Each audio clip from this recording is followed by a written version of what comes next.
تو یہ ساری چیزیں ہیں جو جام کمال کے خلاف جو ہیں عدم اعتماد کا باعث بنی ہیں. تو اس میں اپوزیشن کا کم ہے. یہاں پہ دیکھیں اگر وہ اپوزیشن کو اس میں مورد الزام ٹھہراتے ہیں تو وہ بڑے آدمی ہیں, ہم کیا کہیں گے, لیکن انہوں نے جو یہ ماحول بنایا ہے وہ خود اپنی جو حرکتوں کی وجہ سے یہ سارا ماحول بنا ہے اس کے خلاف. چلیں ظہور پلیدی Sahab, thank you so much for joining us. سازین وقت چاہتا ہے ایک بریک کا, جس کے بعد پی ڈی ایم کی سیاست کیا رخ اختیار کر سکتی ہے, کیا پیپلز پارٹی اور پی ڈی ایم اکٹھے مل کر مشترکہ حکمت عملی بنا سکتے ہیں. حافظ عبداللہ صاحب ہمیں جوائن کریں گے ہمارے ساتھ.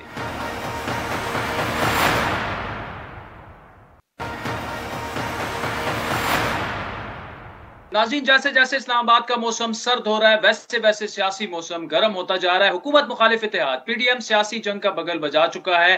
ملک میں شدید مہنگائی کے خلاف اپوزیشن کی احتجاجی تحریک نے نیا محاذ کھولتے ہوئے آج اپنا بڑا پڑاؤ جو وہ ہے وہ پار کیا, جس کے تحت مسلم لیگ نون کی جانب سے راول پنڈی میں احتجاجی مظاہرہ کیا گیا. لیاقت باغ میں ہونے والے مظاہرے کے تحت کئی گھنٹوں تک مری روڈ پر نظام زندگی جو ہے وہ منجمد رہا. گو کہ آج ہونے والے یہ مظاہرہ جو ہے حکومت کے ایوانوں میں اس سے اتنا ارتعاش تو پیدا نہیں کر پایا جس کے دعوے کیے گئے تھے, لیکن ابھی جو ہے ابتدا ہے انتہا کے لیے.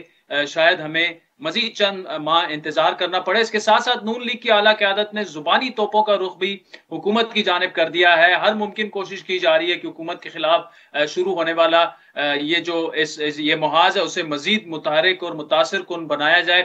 شاید اسی لیے پیپلز پارٹی جو پارٹی کے سینئر رہنما اور پنجاب میں اپوزیشن لیڈر حمزہ شہباز ہیں, انہوں نے حکومت سے متعلق چوکوں اور چوراہوں پر فیصلہ کرنے کا اعلان کیا. میں پاکستانی قوم کو بتانا چاہتا ہوں کہ ہماری جماعت کا یہ فیصلہ ہے کہ اب ہم انشاءاللہ عام آدمی کے جو مسائل ہیں, آٹا, چینی, دال, بجلی, گیس, سب کے لیے میں انشاءاللہ تعالی ہم سب مل کر عوام کی آواز کے ساتھ آواز ملائیں گے, کندھے کے ساتھ کندھا ملائیں گے, اور اب یہ فیصلہ سڑکوں پہ ہوگا. دوسری جانب حکومت وقت ان مظاہروں کو بھی زیادہ سیریسلی نہیں لے رہی, اور شیخ رشید صاحب جو ہیں وہ انہوں نے ایک اور نئی پیشن گوئی جو ہے نون لیگ سے متعلق کر دیا. جو میں کہتا تھا وہ امریکی ناظم الامور کو بھی پتا ہے کہ نون اور شین دو لیگیں ہیں, سو ایک ہی محلے اور ایک ہی علاقے میں دونوں لیگوں سے علیحدہ ملی ہیں.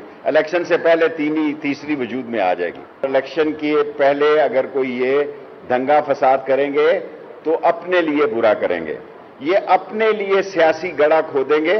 حکومت کے لہجے اور تیاری سے تو یہ جھلک رہا ہے کہ حکومت کو اپوزیشن کی اس تحریک سے کوئی پریشانی نہیں ہے. گو کہ آج اس تحریک کا پہلا دن تھا جو بادی نظر میں مایوس کن رہا, لیکن پاکستانی سیاست جو ہے وہ ممکنات کا کھیل ہے, کب کیا ہو جائے کچھ جو ہے وہ نہیں کہا جا سکتا. لیکن ایک بڑا فیکٹر جو پی ڈی ایم کے لیے درد سر رہا ہے اور رہے گا وہ دو بڑی جماعتوں پیپلز پارٹی اور عوامی نیشنل پارٹی کی اس اتحاد سے دوری ہے. گزشتہ روز بھی ہم نے اس معاملے پر اور اس موقع کو استعمال کرنے سے متعلق پیپلز پارٹی کی رائے لی, جن کی جانب سے یہ گلہ سامنے آیا کہ پی ڈی ایم اب وہی کرنے جا رہی ہے جو Peoples Party P D M سے شروع دن سے کروانا چاہتی تھی. اچھی بات ہے کہ پی ڈی ایم بھی جو ہے اب سڑکوں پہ نکل آئی ہے. اب ہم انتظار میں تھے کہ پی ڈی ایم تو یہ کہہ رہی تھی کہ ہم استعفے دیں گے, آج تک انہوں نے استعفوں کی بات نہیں کی. آج وہ دوبارہ اسی احتجاج پہ جو پاکستان پیپلز پارٹی چاہتی تھی, ہم یہی چاہتے تھے کہ آئے لانگ مارچ کریں, عدم اعتماد کی تحریک لے کے آئیں, اس کے بعد آخری استعفے ہونے چاہیے. جبکہ آج پیپلز پارٹی کے سینئر رہنما قمر زمان کائرہ نے اپوزیشن کو مشترکہ حکمت عملی بنانے کا مشورہ دیا. کیا پی ڈی ایم یہ کرے گی, اور کیا واقعی پی ڈی ایم نے پیپلز پارٹی کا ہی رستہ اپنا لیا ہے؟ کیا پی ڈی ایم اس تحریک کو منطقی انجام تک پہنچانے کے لیے ناراض جماعتوں کو بھی رام کر سکے گی, اور تحریک کا مستقبل کیا ہوگا؟ تفصیلی گفتگو کریں گے. جے یو آئی ایف کے سیکرٹری اطلاعات حافظ عبداللہ صاحب ہمارے ساتھ موجود ہیں. Hafiz Abdullah sahib, thank you so much for joining اس. اپوزیشن ایک دفعہ پھر پی ڈی ایم کی جو جماعتیں ہیں وہ متحرک تو ہو گئی ہیں مہنگائی کے خلاف, لیکن حافظ صاحب یہ بات بار بار کی جاتی ہے کہ پچھلے 3 سالوں میں اصل جو اپوزیشن حقیقی اپوزیشن ہے اگر مولانا صاحب کو سائڈ پہ کر لے تو باقی بڑی جماعتوں نے کوئی خاص اور حقیقی اپوزیشن نہیں کی ہے. اس دفعہ یہ جو اپوزیشن کا ایک الائنس بن چکا ہے, کیا آپ کنونسڈ ہیں کہ کچھ سیریس ایفرٹس ہوں گے مہنگائی کے خلاف بھی, اور حکومت کو کوئی ٹف ٹائم دے پائیں گے؟ بسم اللہ الرحمن الرحیم. بہت شکریہ عادل بھائی.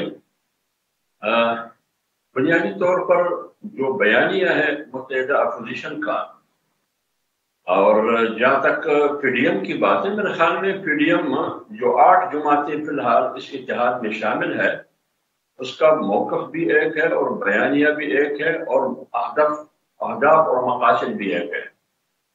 ہاں، یہ بات آپ کی صحیح ہے کہ پی ڈی ایم میں شامل 10 جماعتیں تھیں، جن میں سے 2 جماعتیں الگ ہو گئی، باقی 8 جماعتیں ہیں۔ یہ جو 8 جماعتیں ہیں پی ڈی ایم میں شامل، ان کا بنیادی مقصد تو روز اول سے، جب سے پی ڈی ایم نہیں بنی تھی 25 جولائی 18 کے الیکشن کے فوراً بعد، وہ یہی تھا کہ اس ملک میں جو حکومت قائم کی جا رہی ہے یا مسلط کی جا رہی ہے، یا جس پارٹی کو اکثریت دے کر مسلط کی گئی تحریک انصاف عمران خان، یہ جیلی مینڈیٹ اور چور دروازے سے لانے کی کوشش کی جا رہی ہے۔ آج 3.25 سال گزرنے کے بعد پوری قوم اس بات پر متفق ہو گئی کہ پی ڈی ایم جو کچھ کہہ رہی ہے وہ بالکل سچ بھی ہے اور حقیقت بھی ہے، اور یہ بھی پی ڈی ایم کی بات ثابت ہو گئی کہ یہ حکومت ڈیلیور نہیں کر سکے گی، یہ نالائق بھی ثابت ہوگی اور نااہل بھی ثابت ہوگی۔ آج گزر چکے ہیں، یہ حکومت 3.5 سال میں عوام کو کوئی سہولت بھی نہ دے سکی زندگی کے کسی بھی شعبے میں۔ اس حکومت نے تمام اداروں کو نشانہ بنایا، نیب کو نشانہ بنایا، عدلیہ کو نشانہ بنایا، الیکشن کمیشن کو نشانہ بنایا، میڈیا کو نشانہ بنایا۔ آج پاکستان کی اہم اور مقدس ادارہ نشانے پر ہے۔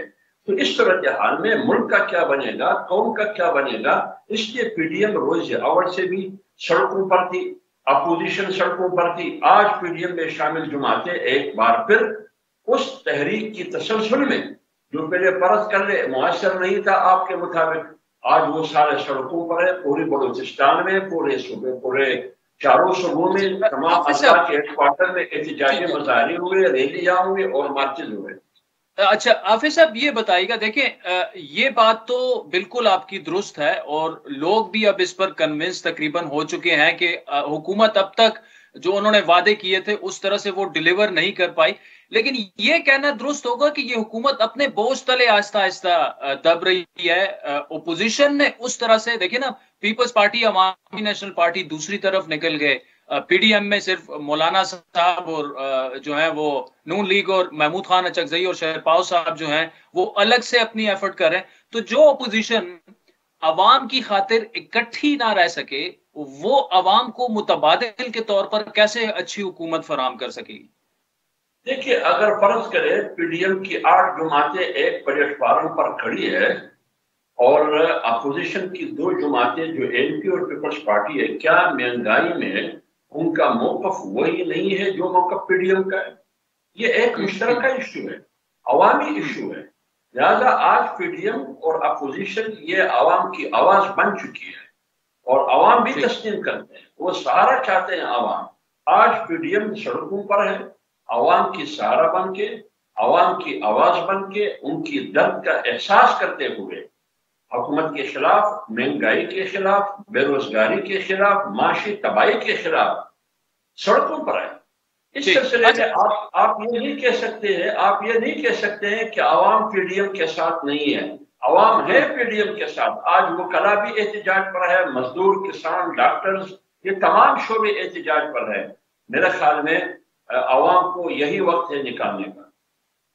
ٹھیک، تو حافظ صاحب، اگر واقعی آپ سمجھتے ہیں کہ اپوزیشن کا ایجنڈا اور جدوجہد ایک ہی ہے، تو اکٹھے کیا چانسز ہیں کہ اب پیپلز پارٹی جو ہے، آپ چاہیں گے کہ اسی احتجاج میں مشترکہ طور پر جو آپ نے 20 تاریخ سے ریلیوں اور جلسوں کا اعلان کیا ہے، تو ایک دفعہ پھر پیپلز پارٹی آپ کے ساتھ مل کر یہ کرے جدوجہد؟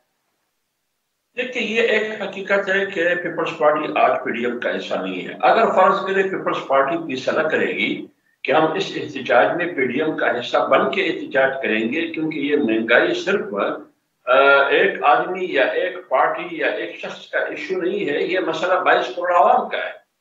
اگر پیپلز پارٹی یہ بات کرتی ہے تو پی ڈی ایم کے دروازے اس کے لیے کھلے ہیں، اس احتجاج میں ان کو شامل کرنے کے لیے۔ اس میں کوئی قباحت نہیں ہے، یہ ایک کامن ایشو ہے، ایک کامن مشکل ہے، ایک کامن مسئلہ ہے، ایک مشترکہ مسئلہ ہے۔ قوم کو اس مسئلے سے نکالنا ہے، قوم کو اس مسئلے سے نجات دلانا ہے، اور یہ مصیبت، یہ جلجل، یہ جو تباہی ہے، معیشت کہیں نظر نہیں آ رہی. اس سلسلے میں یہ سب کا مشترکہ مشن ہونا چاہیے کہ ہم ملک کو کیسے اپنے پاؤں کو کھڑا کر سکتے ہیں، قوم کو کیسے ہم سہارا دے سکتے ہیں. یہ ہماری سب کی ذمہ داری ہے. ٹھیک. اچھا، دوسرا یہ بتائیے گا حافظ صاحب کہ اس کا پہلے بھی اظہار ہو چکا ہے کہ پی ڈی ایم میں اس وقت جو جماعتیں ہیں یہ آئندہ عام انتخابات میں ایک انتخابی اتحاد کے طور پر الیکشن لڑیں گی. کیا اس پر باقاعدہ ڈسکشن ہو چکی ہے یا یہ ویسے ہی ابھی فی الحال سوچا جا رہا ہے اور کوئی کنکریٹ بات نہیں ہے، اس میں کوئی بات نہیں ہوئی؟ دیکھیں، ابھی تک تو پی ڈی ایم میں شامل جماعتوں میں یہ ایک تحریک کی شکل ہے اور جو کہ ایک تسلسل کا نام ہے. ابھی تک انتخابی اتحاد کی بات نہیں ہوئی ہے. البتہ غیر رسمی طور پر یہ بات ہوئی ہوگی کہ اگر اس تحریک کو، اس اتحاد کو ہم ایک انتخابی اتحاد کی شکل دے دیں، لیکن غیر رسمی طور پر یہ بات ہوئی ہے. لیکن پاکستان میں اور سیاست میں کوئی بھی چیز حرف آخر نہیں ہے، یہ ہو بھی سکتا ہے. Hafiz Hamdullah Sahab, thank you so much for joining us. ناظرین، وقت ہوئے چاہتا ہے ایک بریک کا، جس کے بعد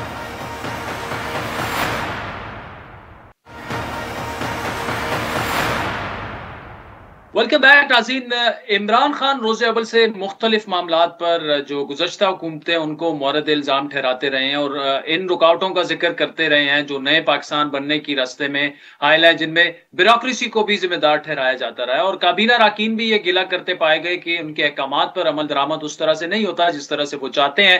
لیکن اصل سوال یہ ہے کہ حکومت اتنی بے بس کیوں ہے؟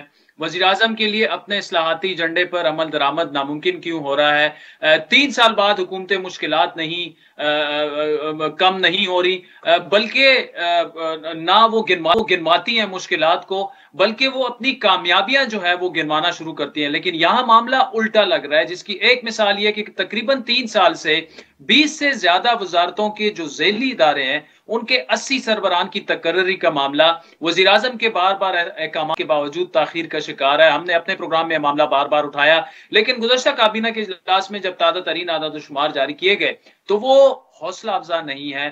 آپ کو یاد دلاتے چلیں کہ یہ فیصلہ 2019 میں لیا گیا تھا کہ تمام وزارتیں اور ڈویژنز جہاں اسامیاں خالی ہیں، ایک ایکشن پلان کے تحت انہیں جلد از جلد ان ویکنسیز کو فل کیا جائے گا، پر کیا جائے گا. اور ان اسامیوں میں کئی اہم ادارے بھی شامل ہیں، جن میں ڈرگ ریگولیٹری اتھارٹی کے سی ای او کا عہدہ ہے جو 2019 سے خالی ہے، ایچ ای سی کے چیئرمین اور ایگزیکٹو ڈائریکٹر، اس کے علاوہ مختلف پاور کمپنیوں کے سربراہان، ایم ڈی نیسپاک اور N D P P L وغیرہ شامل ہے. یہ معاملہ اب تک 4 بار کابینہ میں زیر بحث آیا، لیکن اس پر کوئی پیش رفت نہیں ہو سکی، جس کی ایک بڑی وجہ یہ بھی بتائی جا رہی ہے کہ کئی بیوروکریٹس کو ان عہدوں کا اضافی چارج ملنے کے بعد یہ معاملہ سست رفتاری کا شکار ہوا. لیکن اہم سوال یہ کہ عمران خان اقتدار میں آنے سے پہلے یہی دعوے کیا کرتے تھے کہ حکومتیں جو ہیں وہ میرٹ پر تعیناتیاں نہیں کرتی اور ہماری حکومت آئے گی تو وہ صرف میرٹ کا بال بولا ہوگا. لیکن یہاں معاملہ یہ ہے کہ میرٹ پر تو کیا تعیناتیاں جو ہے وہ ہو ہی نہیں پا رہی ہیں. یہ کیا معاملات ہیں، تفصیلی گفتگو کریں گے. ہمارے نمائندہ خصوصی ریاض الحق ہمارے ساتھ موجود ہیں. ریاض، یہ بتائیے گا کہ کتنے ایسے ادارے ہیں، اہم ادارے ہیں جو کہ سربراہان کے بغیر چل رہے ہیں، ان کے سی ای اوز ہیں یا ٹاپ پہ جو بھی ہیڈ کرتا ہے آرگنائزیشنز، اور ایسی کون کون سی آرگنائزیشنز ہیں؟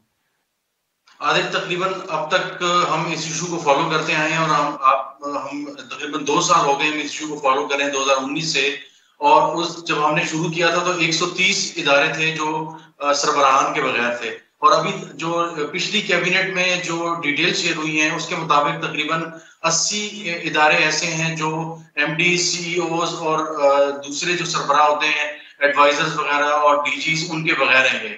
اور وہ اور اس میں ایسے ادارے بھی ہیں جو 2017، 18، 19، 20 تقریباً 1-2 کو نکال کے تمام ایسے ادارے ہیں کہ جن کے سربراہان اس دور حکومت میں یا تو ریٹائر ہو گئے یا ان کے جو ہے وہ سربراہ ابھی تک لگ نہیں سکے.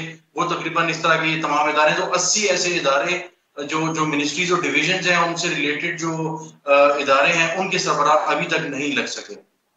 اچھا ریاض، اس کی وجہ کیا ہے؟ کیونکہ دیکھیں 4تھا سال حکومت کو مطلب ابھی پی ٹی آئی کی گورنمنٹ کو آئے ہوئے پورا ہونے والا ہے.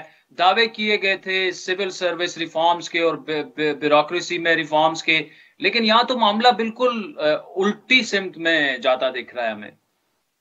عادل، اس کی بہت سی وجوہات ہیں، جس میں سب سے زیادہ اگر ہم کہیں تو سب سے پہلے بیوروکریسی اس میں خود انوالو ہے۔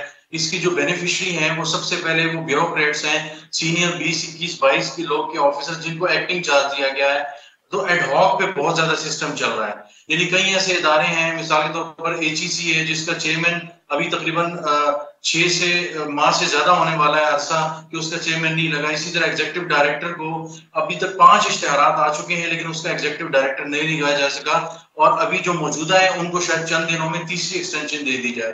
ڈریگ کے CEO کی آپ کو یاد ہوگا ہم نے خبر دی تھی کہ ان کو ہٹا دیا گیا تھا، ان کی ڈگری کا ایشو تھا، تو ان کو تقریباً 2019 میں رپورٹ کیا کہ ان کو ہٹایا گیا تھا۔ اس کے بعد سے مسلسل جو ہے ایڈ ہاک پہ لگایا جا رہا ہے، اور ہم نے دیکھا کہ ادویات کی جو قیمتیں تھی وہ کہاں تک پہنچ گئی، کیونکہ جو ایک سیکشن آفیسر ہے اور جو ڈپٹی سیکرٹری لیول کے لوگ ہیں وہ ادویات قیمتوں اور اس سے ریلیٹ کر رہے ہیں۔ تو بہت زیادہ مسئلہ ہے، اور اس سے فائدہ ان کمپنیز اور اداروں کو ہو رہے ہیں۔ ایسی ادارے جو فیسکو ہیں، جو کویسکو ہیں، یعنی کوئٹہ الیکٹرک جو کارپوریشن ہے، اسی طرح فیصل آباد، تو مختلف ادارے جو ہیں ان کو بہت سے جو پرائیویٹ سیکٹر ہے ان سے بہت زیادہ فائدہ ہو رہا ہے، یا بہت سے ایسے جو کمپنیز ہیں ان کو فائدہ ہو رہا ہے، اور بیوروکریٹس بھی ظاہر سے فائدہ لے رہے ہیں۔ تو ان کی شاید ولنگنس اس طرح نہیں ہے۔ ہم مطلب آج کابینہ کی پوری اسمبلی میں دیکھ رہے ہیں تو اس میں 4-5 کے علاوہ ایسے کئی نام ہیں کہ جن کا شاید اگلے 1 سال میں بھی امکان نہیں ہے کہ ان کے اداروں کے سربراہ لگائے جا سکیں۔ تو بیوروکریسی اور جو افسران ہیں وہ خود چاہتے ہیں کہ یہ سلسلہ اس طرح چلتا رہے، کیونکہ کئی سالوں سے یہ اسی طرح چلتا آ رہا تھا۔ یہ شاید پہلی دفعہ ہے کہ PM نے پش کیا ہے، لیکن PM بھی اس معاملے میں ہیلپ لیس ہے، وہ کچھ نہیں کر سکتے۔ Riaz ul Haq, thank you so much for joining us. عظیم وقت چاہتا ہے ایک بریک کا، جس کے بعد افغانستان کی بات کریں گے۔ ہمارے ساتھ رہیے۔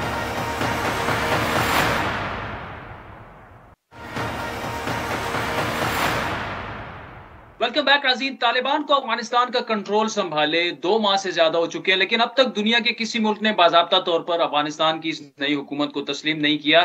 طالبان نے عبوری سیٹ اپ تشکیل دے کر امور چلانا تو شروع کر دیا، لیکن ابھی بھی کافی سنگین مسائل اور چیلنجز کا انہیں سامنا ہے۔ خطے کے جو ممالک ہیں بشمول پاکستان، چین، روس، نہیں وہ افغان حکومت کی مدد تو وہ کر رہے ہیں، لیکن افغانستان میں تاکہ، اور مدد کی ایک بڑی وجہ یہ ہے کہ کوئی مزید المیہ جو ہے وہ جنم نہ لے، لیکن اس کے باوجود خاص طور پر سیکیورٹی سطح پر اس وقت افغانستان کو سنگین خطرات لاحق ہیں۔ گزشتہ 2 ہفتوں کے دوران قندھار، قندوز کے علاقوں میں مسلسل 2 نماز جمعہ کے اجتماعات پر حملے ہوئے، جس میں 100 کے قریب قیمتی جانیں جو ہیں وہ ضائع ہوئی۔ دونوں حملوں کی ذمہ داری جو ہے وہ داعش نے قبول کی، اور نماز جمعہ کے دوران ہونے والی دہشت گردی کے واقعات بظاہر مسلک پر حملہ دکھائی دیے۔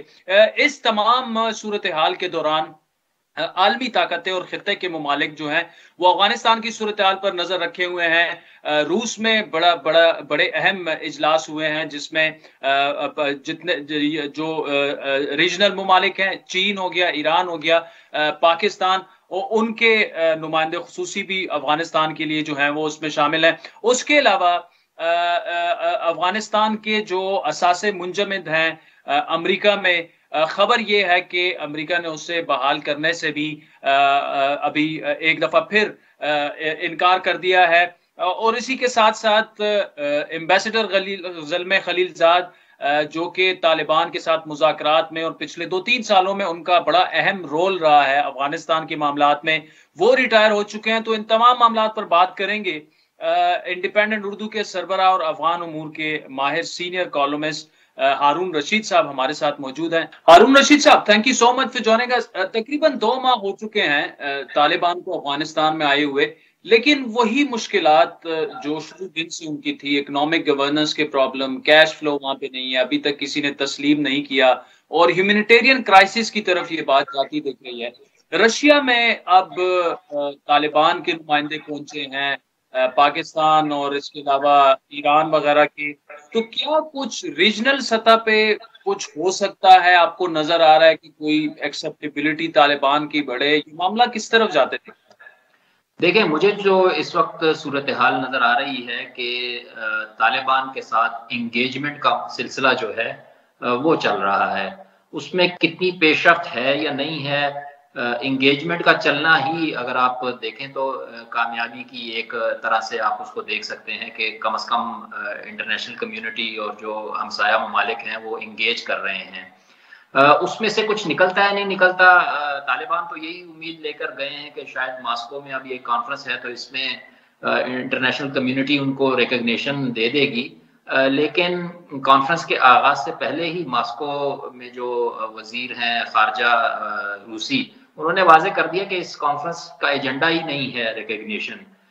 یہ تو صرف ان کے ساتھ انٹریکشن ہے اور جو انٹرنیشنل ہیومینیٹیرین ایڈ ہے وہ ڈیسائیڈ ہونی ہے کہ کس طرح سے دینی ہے اور کس کے ذریعے دینی ہے اور کس طرح سے ہونی ہے. تو طالبان بھی انگیج کر رہے ہیں, انٹرنیشنل کمیونٹی بھی کر رہی ہے. اس کے بعد تہران میں اگلے ہفتے اسی طرح کا ایک اجلاس ہونا ہے. پھر اس کے بعد انڈیا بھی ایک کوشش کر رہا ہے, اس نے بھی پاکستان کو دعوت دی ہے کہ جو سلامتی کے مشیر ہیں قومی, ان کا ایک اجلاس وہ بلانا چاہ رہا ہے. تو ابھی تک پاکستان نے اس کو کنفرم تو نہیں کیا کہ جائے گا نہیں جائے گا, لیکن یہ سارے ملک جو ہیں انگیج کر کے کوئی راستہ نکالنے کی کوشش کر رہے ہیں. لیکن ریکگنیشن میں میرا خیال ہے ابھی بھی ٹائم لگے گا.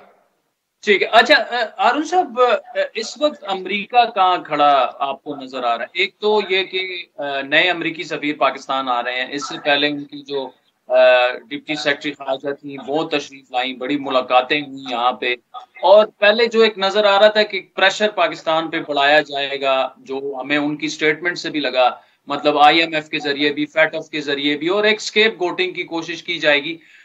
اس معاملات کو آپ کہاں جاتا دیکھتے ہیں؟ دیکھیں جی بالکل اہم تبدیلیاں اس وقت ریجن میں ہو رہی ہیں. اگر آپ یہ دیکھیں امریکی امبیسڈر اور امریکی جو خصوصی ایلچی ہیں خلیل زاد, یہ دونوں تبدیل ہوئے ہیں. ادھر ایران میں بھی جو ان کے افغانستان کے لیے نمائندے ہیں وہ تبدیل ہوئے ہیں, انہوں نے نیا نمائندہ مقرر کیا ہے. تو ہر ملک اب نئی اسٹریٹجی میرا خیال میں سوچ کے اور اس کے حساب سے جو مناسب اہلکار یا نمائندے ان کو نظر آ رہے ہیں ان کو سامنے لا رہا ہے. تو اسٹریٹجی میں تبدیلی مجھے نظر آ رہی ہے ہر ملک کی. اب چونکہ طالبان کنٹرول میں ہیں, سب نے یہ دیکھ لیا ہے, یہ ایک حقیقت ہے. اب ان طالبان کے ساتھ کس طرح سے انگیج کرنا ہے اس کے لیے ایک نئی اسٹریٹجی لے کے مجھے لگتا ہے کہ جو بھی افغانستان کے لیے زلمے خلیل زاد کی جگہ نیا اہلکار آئے گا, نمائندہ آئے گا, یا پاکستان میں جو نئے سفیر آئیں گے وہ وہاں سے بریف ہو کے پراپر اسٹریٹجی کے ساتھ میرا خیال میں آئیں گے. تو اسی لیے یہ نئی صف بندی مجھے نظر آ رہی ہے جو آگے چل کے کافی انٹرسٹنگ میرا خیال میں شکل بھی اختیار کر سکتی ہے. ہارون صاحب, آپ نے ایمبیسڈر زلمے خلیل زاد کا ذکر کیا, وہ اب ریٹائر ہو چکے ہیں, چلے گئے ہیں, مستعفی ہو گئے ہیں. کیا ان کی لیگیسی کیسے یاد رکھی جائے گی؟ جب افغانستان کا نام جب آئے گا تو زلمے خلیل زاد کا نام ان سے جڑا ہوا ہے, obviously for obvious reasons. آپ نے بڑا ایک اچھا زبردست کالم بھی ان پہ لکھا, ان کی لیگیسی پہ. کیسے یاد رکھے گی دنیا ان کو, امریکی عوام ان کو, اور افغانستان ان کو کیسے یاد؟ دیکھیں جہاں تک امریکی عوام ہے اور امریکی حکومت ہے وہ تو میرا خیال میں ان کی کارکردگی سے مطمئن ہی ہوں گے. انہوں نے جس آسانی کے ساتھ اور جس قلیل مدت میں امریکی فوج کو وہاں سے نکالا بغیر کوئی زیادہ نقصان کے, داعش کا ایک آدھ حملہ ہی ہوا اس میں, لیکن طالبان کے ساتھ جس طرح سے انہوں نے کوارڈینیشن رکھی تو اس میں تو امریکہ کے لیے وہ کامیاب تھے, لیکن اور طالبان کے لیے بھی ایک حد تک کامیاب تھے, کیونکہ جو دوحہ معاہدہ ہوا اس کے بعد لوگ کہتے ہیں کہ افغان حکومت کا جو وہاں پر سٹیٹس تھا یا اس کی پوزیشن تھی اس کو زلمے خلیل زاد نے بہت کمزور کیا, جس کی وجہ سے طالبان کو اپر ہینڈ ملا اور یہ جو سارا سلسلہ بنا. تو افغانستان میں طالبان تو ان کو اچھے الفاظ میں میرا خیال میں یاد کریں, افغان حکومت جو سابق تھی وہ کبھی بھی ان کے ساتھ خوش نہیں تھی جس طرح سے وہ ان کو ٹریٹ کر رہے تھے. لیکن ایک اگر عام افغان کی نظر سے آپ دیکھیں تو مجھے تو یہی لگتا ہے کہ لوگ ان کو فیسیلیٹیٹر کہیں گے کہ طالبان کو اقتدار میں لانے کا جو بعض لوگ مبینہ الزام ان پر لگاتے ہیں کہ ان کو مشن دیا گیا تھا, 3 سال میں انہوں نے وہ مکمل کیا اور اس کے بعد وہ چلتے بنے. تھینک یو سو مچ ہارون رشید صاحب. ناظرین آج کے پروگرام پر آپ کے فیڈ بیک کے منتظر رہیں گے. ہمارا ٹویٹر ہینڈل ہے @عادل شاہ زیب. مجھے میری ٹیم سے ہمیں اجازت دیجیے. خدا حافظ.